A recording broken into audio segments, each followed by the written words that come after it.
This is VOCM CFCB Backtalk. The opinions expressed are not necessarily those of the station. Backtalk is brought to you by Chess Crosby, Justice for Responsible People. And now, your special guest host for VOCM CFCB Backtalk, Pete Soucy. Ha ha ha! Well, all right. Man, am I ever confused now today. First, I was going to say thank you very much to Bill Rowe for sitting in and covering the program for me last week. I thought I was Paddy Daly, and here I am, Pete Soucy. How quick they forget it, Pete. Oh, my God, out of sight, out of mind. You take 1 week off, what happens? Whew. Gone to hell in a handbasket. I'll tell you what, I couldn't care less because I got a lot to say today, and so do the folks listening to this program. Thank you very much, folks, for tuning in today. It is Monday, June the 11th. This is Backtalk, and I am your host, Paddy Daly. Producers Megan Homer, Pat Rick Murphy, running the show. And on a serious note, thank you very much to Bill Rowe. Fantastic to have Bill available and willing to sit in on the show. Bill, thank you very much, sir. Grand stuff. I'm sure everyone was thrilled to have you back and tune in and hear what you had to say. Some of you probably even prefer Bill, but too bad. Because here we go. All right, let's start with some pleasantries, shall we? Because there is lots of lunacy, idiocy, despicable behavior and policy to discuss today. But first, I just want to congratulate a few of the young men who are proud representatives of the province that were drafted this past weekend by teams in the Quebec Major Junior Hockey League, and they are Clark Bishop. First off, young Clark Bishop went third overall. It's the second or third time we've had a young fella chosen that high in the Quebec Major Junior Hockey League draft. Congratulations, Clark. Terrific hockey player. Don't be subject to that name for years to come. Way to go, Bish. So, they are Clark Bishop from St. John's. Cody Donaghy also went in the first round from St. John's. Lucas Batt from Lewisport, second rounder. Liam Hines from Fairland went in the fourth round. Tyler Whiffen, Grand Falls Windsor, goes in the fifth round. Nathan Yetman, Mount Pearl, sixth round pick. Marcus Como, seventh round. He's from St. John's. Como, man, he's just getting better all the time. Kyle Thibault, CBS, went in the eighth round. And Alex Snow, 11th round pick. He's from Bay Vert. Congratulations to you, young gentlemen. Good luck next year with all your endeavors, and I hope you make your teams in the Quebec League. Great stuff. Very exciting for those players, their families, everyone who's helped along the way to get them where they are today. Great stuff. Let's keep it going with the hockey. A little more controversial, though, thankfully so. The Mount Pearl Junior Blades coach, Brian Cranford, suspended by Hockey Newfoundland and Labrador for a full season, an entire season. And the team fined $2,000. This because the team did not participate in the opening ceremonies or the closing ceremonies at the past Don Johnson Cup. It's the Atlantic B Junior Hockey Championships. Revered tournament. The namesake, of course, Mr. Johnson, now the late, great Don Johnson. And the team didn't participate. Now, many people are assuming that I'm going to come in here and blister Hockey Newfoundland and Labrador again today for what is very well can be and easily perceived to be heavy-handed decision, extraordinary suspension, and a lofty financial penalty. All right. It's a crazy suspension. A year is just far too drastic to dole out to volunteer coaches like Cranford. Brian's been around the game a long time. He's been a faithful volunteer. He's a quality hockey coach. And a year away from the rink is not justified, in my opinion. $2,000 to be levied against the team? Once again, there's not a lot of money kicking around junior hockey. To come up with $2,000 is a major effort.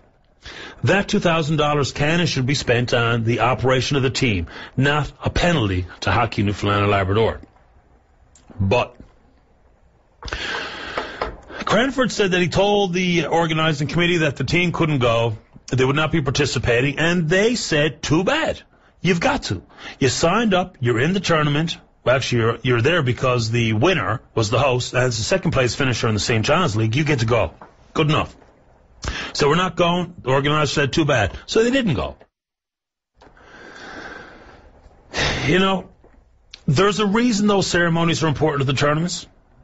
Every minor and amateur hockey team in the country is compelled to show up to these ceremonies.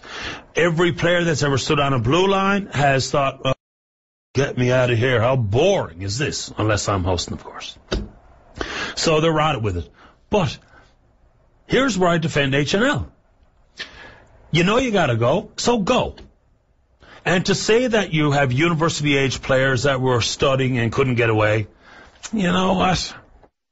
That's a bit thin. It's a little bit thin. They made every game, showed up to all 5 games. If it was such a concern, such a drastic concern that the players were going to be making a decision between university, their education, and playing hockey, then of course they choose education. Yeah, look, I mean, I played too, right? I remember using that as an excuse not to go to practice. You played in all 5 games. I bet my check not every kid was cozied up to the books. So, and even the guys who weren't university players on that team, they didn't go. Cranford didn't go. The other coaches didn't go. I think it's slightly disrespectful to Don Johnson and to the tournament for you not to go. So I think H&L, in summary, H&L, severe, unnecessary penalties and punishment, ridiculous.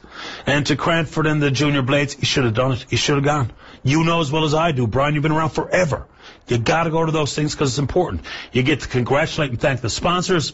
Without them, there's no tournaments. You get to congratulate and spend some time around your competitors, also very important in amateur sport. Organizing committee and volunteers get thanked. Come on. You want to weigh in on it? Go for it. So both sides, no one is pure as a driven stone on this one. Next.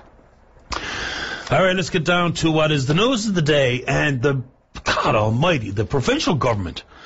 You know, you'd think on the heels of a poll that revealed that the trend of support for your government is failing, is waning. Now, of course, Tories can spin it however you like it. My God, our numbers are still strong, and the Premier's numbers are still strong. Every other Premier and party in the country would die for our numbers. Yeah, but no one's dying to be on the downward slide of numbers. So popularity is a problem, and why? Because popularity translates to votes. So on the heels of that, even after all the spinning, here comes an introduction of legislation which is absolutely against all that is important about democracy. And that is not cheesy over-exaggeration of the facts. That's absolutely the way it is. They're changing the access to information laws. When people have the gall to run a campaign on accountability, transparency, and we want people of the province to know that they can trust us to do their business, and when they need to look, my God, not only will the Auditor General be able to look, but you folks and you journalists and news outlets, whatever is not absolutely cut and dry, here's a piece of paper, here's what we said today, take it, you have indeed the access to information, which is a pain in the neck in the first place.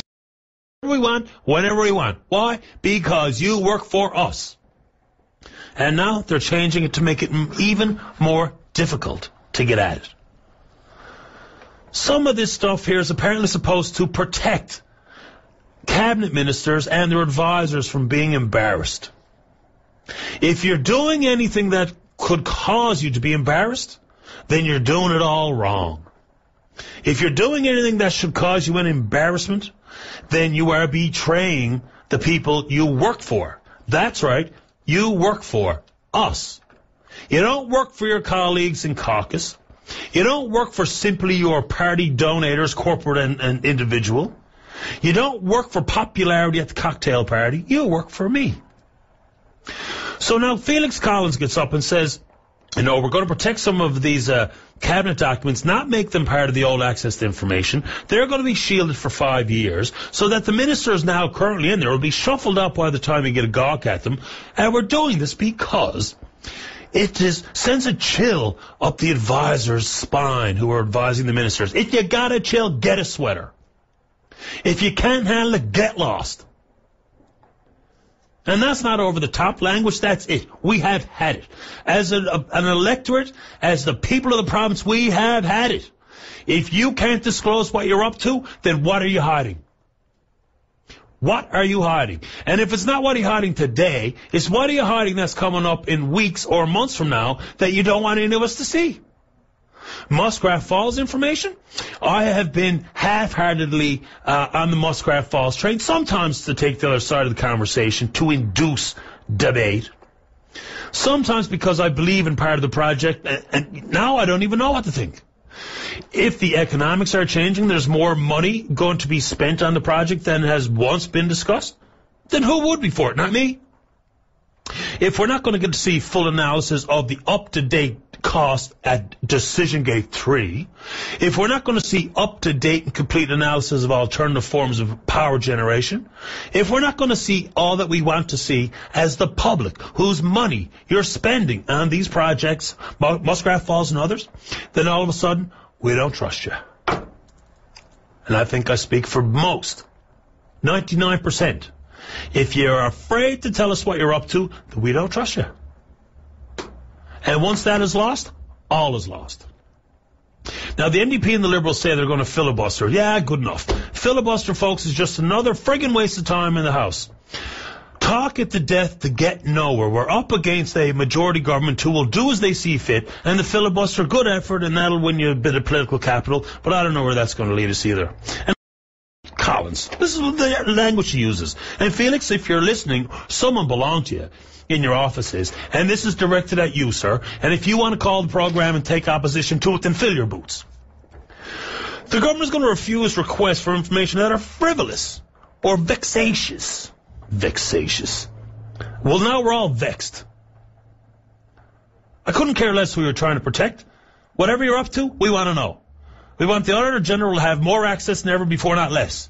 We don't want news outlets to have to jump through hoops, wait 5 years to get a gawk at what we're doing, what you're doing. Foolishness. Absolutely the heights of foolishness. Cynicism is the root of the death of political parties and our faith in it. Look no further. In fact, no one shows up to vote. Nobody. Nobody trusts a word any of the politicians say, and I think that sometimes is disingenuous. You know, as soon as good people are elected, immediately they're, all the public idiots, liars. I don't buy that.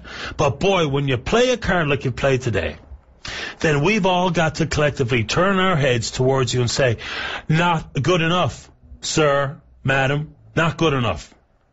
Do we have any real choice in the matter when we're facing 37 seats of elected PCs who will do as they see fit?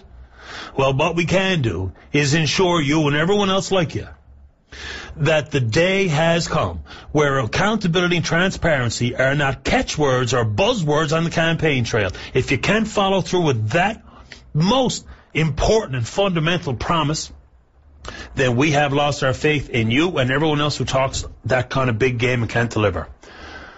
Whatever we got to do, we will join in unison and scream bloody murder at the House of Assembly on this one. Not good enough. Imagine protecting cabinet ministers. You're a cabinet minister serving us. Your advisors, if they are chilled, get a sweater or beat it. What do you think, folks? Give us a call. God almighty, that got me wound up tight here today. Imagine the Tories, right? The Tories were the same crowd looking across the House, demanding access to information on Voisey's Bay and other deals, looking at the Liberals and calling them scum. And they're hiding something. They're lying to us. And now what? Same thing. But what I will say on that same note, though, is immediately don't be just saying, oh, it's a Dunderdale-Harper thing. It's the same thing as Harper. Blah, blah, blah, blah, blah. It's not. This is a purely provincial decision. This is what they've implemented here. It, in some respects, usurps and attempts to overrule a Supreme Court decision on access to information. I'm dumbfounded and disgusted. How about you? Give us a call to discuss that and other things. I'm having a drop of water, excuse me. We're back. All right, Kruger. Once again, politicians and politics will be at play regardless of people's lives are on the line. No, sir. We're going to have to put up with people that want to get their fake camera microphone to be captured with their commentary on a variety of things. Okay, Kruger. The pulp and paper industry is in desperate straits. The mill in Cornerbrook is in horrible shape financially. Now, of course, the insinuation that this is all a Joe Kruger and Brian Tobin, Jerry Byrne, in and out, corporate donations, as if $6,500 gets you anything from a politician. All of those insinuations be made. Pile of foolishness. What's important here is that, for starters, those who are in charge of the unions, in particular, and the NDP, after the fact is once again just a glaring, it just shows your cards and shows your aptitude and foresight and lack thereof. If the industry is in such dire straits, which it is, if the mill was on the brink of financial ruin, which it is, then all of the things that you get to vote on cannot be voted on with your head, your heart. They have to be voted on with your head. You got to think about what you're doing. So I hope that the mill can endure for a while, but I doubt it. The pension issue, which was the one where the union and the NDP stood on a hill and said, no, that's the one where you're not going to break. I said, come on, that's going to be the easiest one of all to figure out. The implications of this, of course, Kennedy gets up, Minister of Natural Resources Jerome Kennedy, calls a news conference last week on a Friday to call out not Kruger, not the industry, not for a complete analysis by an independent party to see where that mill stands justifiably, whether or not the government can and should and would be involved financially, but no. Call a press conference to call Jerry Byrne out, because Byrne's going to have a town hall meeting to disclose the facts. Couple of things. Jerome, waste of time. Come on. People thought that news conference was the end of the mill or some government announcement of your attempt to keep it open. No, calling Jerry Byrne an idiot. All right. And then Jerry Byrne. The report that you disclosed is hardly concrete evidence, does not speak absolutely in straight terms to that mill, period. Of course, someone's going to say that it's financially viable and it could be in a position to endure. For starters, it doesn't matter what that report says. This is Joe Kruger's decision. Why? Because it's a privately owned company.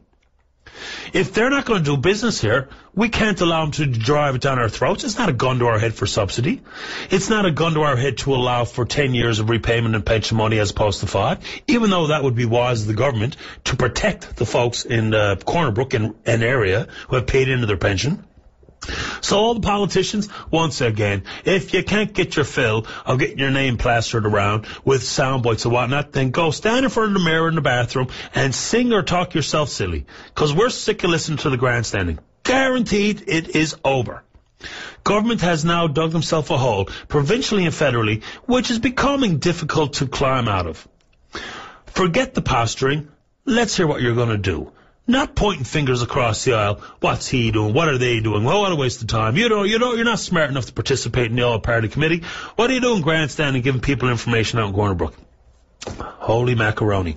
It's enough to drive you right around the bend. Federal Omnibus Bill. Here's another good one. For starters, the Omnibus Bill and the concept of, at one point it sounded like it makes sense. Let's put a lot of stuff in the same pot, get it voted through. We won't waste time on a lot of nitpicking and political grandstanding. Or now, of course, it's simple pork. It's pork politics. It's pork barreling of the worst order. The federal government is trying to shove something down our throat in the form of an omnibus budget bill, vast majority of which is not the budget. They're hiding behind this terminology. It's a budget bill, and we're not trying to waste Canadians' time with advancing them one by one. Yeah, well, you know what? I, for one, and I assume I'm speaking for most, I couldn't care less, man, if you're in the House of Commons 24/7 for the next 200 days doing it right. I don't care. I don't care if you ever get a break. I don't care if you ever get out. I don't care if you ever get a break to go to the bathroom and get a drink of water. If we want it debated and to understand every little bit, every detail of what's involved in federal or provincial bills, then that's what we want. And any of you parties who think you're going to shove it down our throat, from now on, I think there's the problem with not going to vote. So everyone out there who didn't go vote because, well, you can't trust anybody, blah, blah, blah, you're part of the problem. We got to, in unison, in force, start voting with our conscience based on what, and then if you don't follow through, then I don't mind protesting. To me, like the Quebec protesters, go back to school out of it. You're becoming complete nuisances now. The Canadian Grand Prix in town raised millions and millions of dollars. You're badgering all these folks in spending their money in your city, and you're badgering them. You're pretending it's about tuition. You're full of crap. Go back to school and be quiet out of it. That's gone all the hell in the handbasket, that particular affair. But for the politicians, now, folks, can we finally get it through our skulls that we have got to vote? You got to go. You got to go do it. Why? Because now we have a limited number of people. The popular vote attached to the federal government and the provincial government is so low that they're not deserving of a seat of power. And why? Because some of you were too friggin' lazy to go vote on voting day. Right? I'm all over the place. I got lots to say, but I'm going to do a break. First, we're on Twitter. We're VOCM Backtalk. Follow us there. I came in here today not even knowing what I really wanted to talk about, what I really thought was important. There's always 100 different things on the go, but then this bit of secrecy. Transparency, you're the most opaque crowd. The cynicism has just been amped up 100% given this inane protection to cabinet ministers. If you're in the cabinet making top dollar with a big pension, I couldn't care less if you're embarrassed. If you're embarrassed, you're doing it wrong. We want to know why? Because you work for us. We're on Twitter. We're VOCM Backtalk. We're also taking your emails, backtalk@vocm.com, and then today's the day. All you that threatened me downtown, out around today, I was going to call you. Yeah, we'll call. We're taking a break, and then we're coming back.